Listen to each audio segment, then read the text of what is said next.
Hey, yo, Bree, Superman fan site. Damn.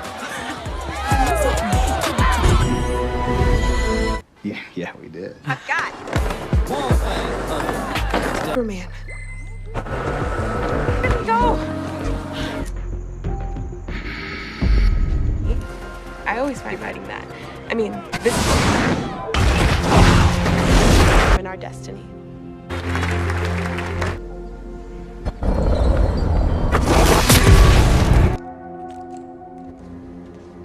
Thing.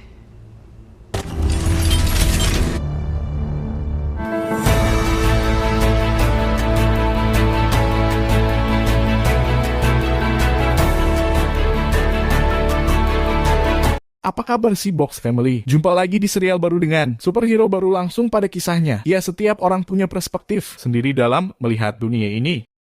Dan dari sinilah kisah dimulainya superhero baru. Malam itu Naomi terlambat datang ke pesta yang diadakan Nathan. Ia kemudian langsung menyapa teman-temannya yang telah hadir lebih dulu. Naomi kemudian menghampiri Nathan dan menceritakan betapa keren superhero idolanya yaitu Superman. Naomi membuat situs khusus penggemar Superman yang pengunjungnya dari berbagai negara. Pagi itu Naomi telah ditunggu orang tua, Anya di dapur. Kedua orang tuanya telah rapi dan hendak berangkat kerja. Sementara Naomi setelah berdandan baru muncul di meja makan. Orang tua angkatnya menawari untuk berangkat bersama-sama, tapi Naomi lebih suka berangkat sendiri mengendarai skateboardnya. Naomi mau naik mobil setelah diizinkan untuk menyetir sendiri.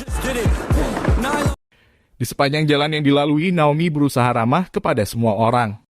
Nampak seorang pria secara serius mengamatinya dari kejauhan. Akhirnya Naomi sampai ke sekolahannya. Memasuki lorong sekolah, ia bertemu dengan si anak baru yang bernama Anthony. Naomi menanyakan kepadanya kenapa tak datang di pesta Nathan. Ternyata Nathan memberi alamat yang salah mengenai rumahnya. Selesai pulang sekolah, Naomi dan teman-teman serta guru pembimbingnya sedang melakukan sesi latihan debat. Tiba-tiba Naomi mendapat pesan dari Annabelle sahabatnya. Annabelle mengatakan melihat penampakan Superman di Main Street. Naomi tak mau ketinggalan momen penting baginya itu. Ia pun langsung meninggalkan tempat latihan itu. Di tengah jalan Naomi mendengar bunyi yang berdengung. Mendadak kepalanya pusing dan tubuhnya lemas, kemudian ia tak sadarkan diri. Ketika siuman, Naomi langsung menuju Main Street. Sampai di sana keadaan sudah berantakan semua. Dan terlihat banyak orang sepertinya sedang panik. Tak lama kemudian Naomi melihat Annabelle dan segera menghampirinya. Naomi yang tak melihat apa-apa meminta Annabelle menceritakan kejadian itu. Annabelle dan beberapa saksi lain bercerita bahwa mereka telah melihat Superman melawan si manusia biru. Dan Superman mampu mengalahkan Superman di Main Street itu. Naomi mengajak Annabelle menemui Laundress yang banyak mengkoleksi buku komik. Sampai di sana Naomi bertanya kepada Laundress tentang peristiwa itu. Tapi Laundress justru mengatakan bahwa Naomi seharusnya lebih tahu tentang superhero idolanya itu. Karena tak dapat informasi apapun, Naomi segera pergi dari sana. Naomi diperiksa suhu badannya oleh ibunya. Semuanya nampak normal dan masih belum diketahui penyebab pingsannya Naomi kemarin. Naomi bertanya kepada ayahnya mungkin ada percobaan di pangkalan militer. Tapi ayahnya memastikan tak ada program kemiliteran saat ini. Naomi terus mendapat pesan dari Laundress yang menanyakan tentang Superman. Sementara orang tuanya malah menyangka Naomi menjalin hubungan dengan banyak pria. Ayahnya pun berpesan agar Naomi lebih bijak dalam mengambil keputusan dengan siapa ia harus menjalani sebuah hubungan. Malam itu Naomi sendirian menuju Main Street. Sampai di sana ia mengambil beberapa gambar untuk dijadikan dalam materi situsnya. Di salah satu gedung Naomi melihat CCTV yang mengarah ke Main Street. Dari balik kegelapan malam, seseorang masih nampak memperhatikan Naomi. Di harinya, Naomi melakukan investigasi ke pemilik toko yang memasang CCTV. Dari keterangan pemilik toko, ternyata kamera CCTV-nya telah dirusak lebih dulu. Dan semua CCTV di Main Street saat itu kebetulan juga mati. Naomi juga menggali informasi dari situs lain. Terakhir, ia melakukan penyelidikan langsung dengan mengumpulkan informasi dari banyak orang. Mulai dari CCTV yang mati, kabel di Main Street yang putus, dan gangguan terang-terangan di sekitar Main Street. Semua membuat penasaran Naomi dan ia berkesimpulan ada sesuatu terjadi di kotanya saat ini. Naomi mengumpulkan potongan video-video dari kejadian itu. Ia kemudian meminta Nathan mengekstrak semua video itu. Nathan beberapa kali menjalin hubungan dengan Naomi tapi akhirnya gagal. Tapi Naomi selalu punya kesan yang baik untuk Nathan. Akhirnya filenya pun jadi lalu mereka berdua mulai menontonnya bersama. Naomi sangat terkesan dengan penampakan sosok idolanya Superman. Dari gerak lambat yang diperlihatkan Nathan, mereka melihat di si pemilik toko tato ada hubungannya dengan kejadian kemarin. Naomi mengajak Nathan untuk menemui Dee. Dalam perjalanan, Naomi melihat Sumbado nampak serius memperhatikan mereka. Dan Naomi mempunyai kesan jahat pada pria itu. Sampailah Naomi di toko tato. Kemudian ia masuk ke dalam dan menjumpai Dee di sana. Naomi nampak canggung bertemu dengan Dee karena jarang ngobrol sebelumnya.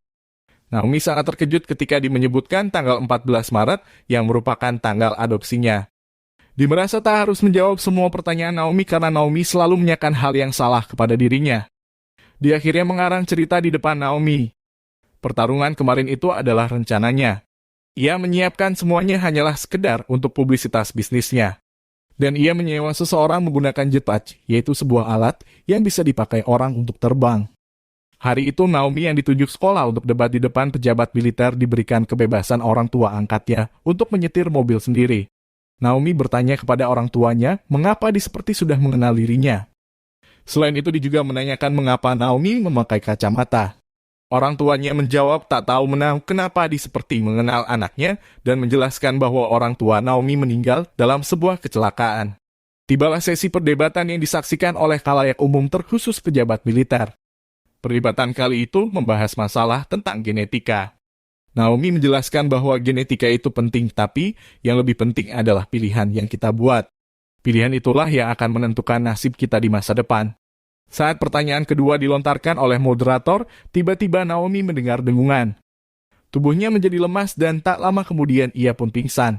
Ketika siuman orang tua angkat Naomi masih setia menunggunya. Dokter tak bisa menyimpulkan apa yang diderita Naomi karena harus melakukan analisa lebih dulu. Tiba-tiba saat Naomi melepas kacamata, penglihatannya menjadi lebih peka. Naomi menjadi lebih jelas melihat sesuatu meski dari jarak yang jauh. Naomi membaca tulisan yang ditujukan seorang pejabat militer kepada rekannya yang berbunyi pendaratan Superman di hutan Sungai Merah. Pagi itu Naomi pergi ke sebuah hutan.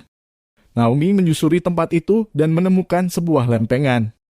Mendadak ponsel Naomi berbunyi dan ternyata Annabelle menanyakan keberadaannya saat ini. Tapi signal di tempat itu sangat buruk sehingga sambungan telepon mereka pun terputus. Tiba-tiba Sumbado muncul dari belakang Naomi.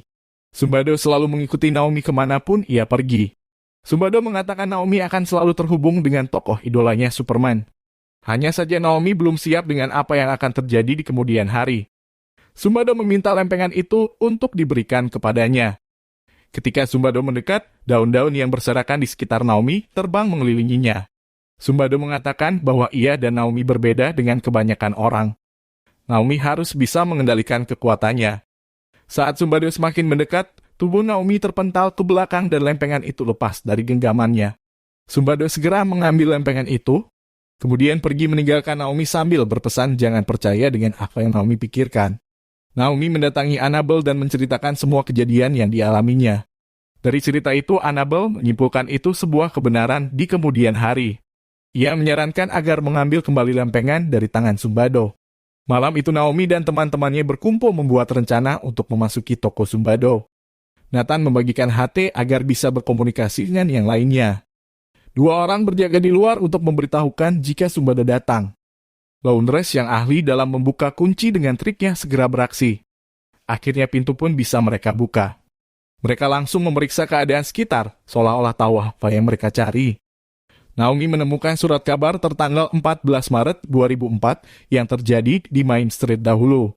Anthony memanggil Naomi karena menemukan sebuah briefcase. Mereka semua yakin barang yang mereka cari ada di dalamnya. Tiba-tiba ada instruksi bahwa Sumbado datang ke tempat mereka. Saat Sumbado memasukkan mobilnya, mereka segera keluar dari toko itu. Naomi mendatangi di malam itu. Naomi terus menanyakan beberapa pertanyaan pada Dee dan Dee tak menyukai hal itu. Akhirnya Dee mencoba menanggapi Naomi. Naomi pun bercerita mengenai sebuah bunyi dengungan yang didengar dan dirasakannya. Dee menjawab sebenarnya belum saatnya Naomi tahu akan semuanya. Dee mengatakan ia dan Naomi berbeda dengan orang kebanyakan. Akhirnya Dee terpaksa menunjukkan sebuah kebenaran. Dari punggung Dee keluar sepasang sayap besar, Naomi nampak kebingungan dan sedikit panik. Naomi bertanya siapakah di sebenarnya, ia tak mendapat jawaban, justru sebuah benda melayang mengenai kepalanya. Di meminta Naomi mengajukan pertanyaan Ipat. Naomi berpikir sejenak, kemudian ia bertanya siapakah dirinya sebenarnya. Sekian episode kali ini, kita akan jumpa lagi di episode berikutnya yang lebih seru tentunya.